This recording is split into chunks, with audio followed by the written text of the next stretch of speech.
Welcome back, dear viewers. Today, I want to share a personal story, a journey of skepticism, disillusionment, and, perhaps, a flicker of hope. This is the tale of my experience with the best scalp massager, a product that promised to change everything but left me wandering through a maze of doubt. It all began with a glimmer of hope. I remember the first time I saw that sleek, futuristic device. The marketing was impeccable, with promises of ultimate relaxation and stress relief. As someone constantly battling the pressures of daily life, I was intrigued but wary. Could this really be the solution I had been searching for? I unboxed it with a mix of excitement and skepticism, the cool metal prongs and soft silicone tips feeling promising in my hands. The first touch was tentative, almost hesitant, as if I were afraid to shatter the illusion. I turned it on, feeling the gentle hum as it came to life, and placed it on my scalp. At first, there was a spark of something wonderful. The massager glided over my scalp, the vibrations sending tingles down my spine. I closed my eyes, allowing myself to sink into the moment. For a brief instant, it felt like I had discovered a hidden treasure, a secret to instant tranquility. But as the minutes ticked by, the initial euphoria began to fade. The mechanical touch started to feel repetitive, the vibrations more jarring than soothing.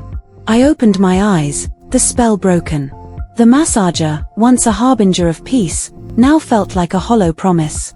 Disappointment settled in, and I placed the device back on the table, its hum echoing in the quiet room. Days turned into weeks, and the massager sat neglected. I couldn't shake the feeling that I had been duped by clever marketing and my own desperate desire for relief. Each time I glanced at it, a wave of disillusionment washed over me. Had I wasted my money on yet another gimmick? The memory of that initial spark haunted me. I wanted to believe in it, to recapture that fleeting moment of peace. But doubt had taken root, its tendrils wrapping around my mind. I read reviews, and sought out forums, hoping to find others who had felt the same. The mixed reactions only deepened my uncertainty. Some praised it as a miracle, while others shared my disappointment. One evening, driven by a lingering hope, I decided to give it another chance. I adjusted the settings, experimenting with different intensities and rhythms. I took my time, learning to sync the massager's movements with my breathing, trying to find that elusive sweet spot. Gradually, I began to notice subtle changes. It wasn't the instant, overwhelming relief I had once hoped for, but a quieter, more nuanced comfort. The vibrations, once jarring, now felt like a gentle pulse, a rhythm that matched my own. The skepticism still lingered, but it began to coexist with a budding sense of acceptance. Maybe, just maybe, there was something here after all.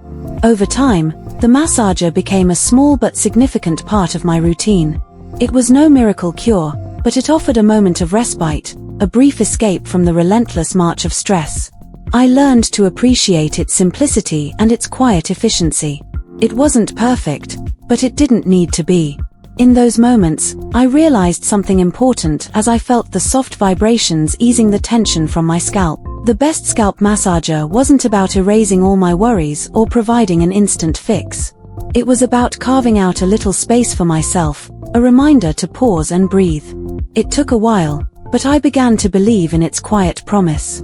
And so, my journey with the scalp massager taught me a valuable lesson. Sometimes, the things we seek are not found in grand gestures or instant results, but in the gentle, consistent efforts to care for ourselves. Stay skeptical, stay hopeful, and remember, relief often comes in the most unexpected forms. Until next time, my friends.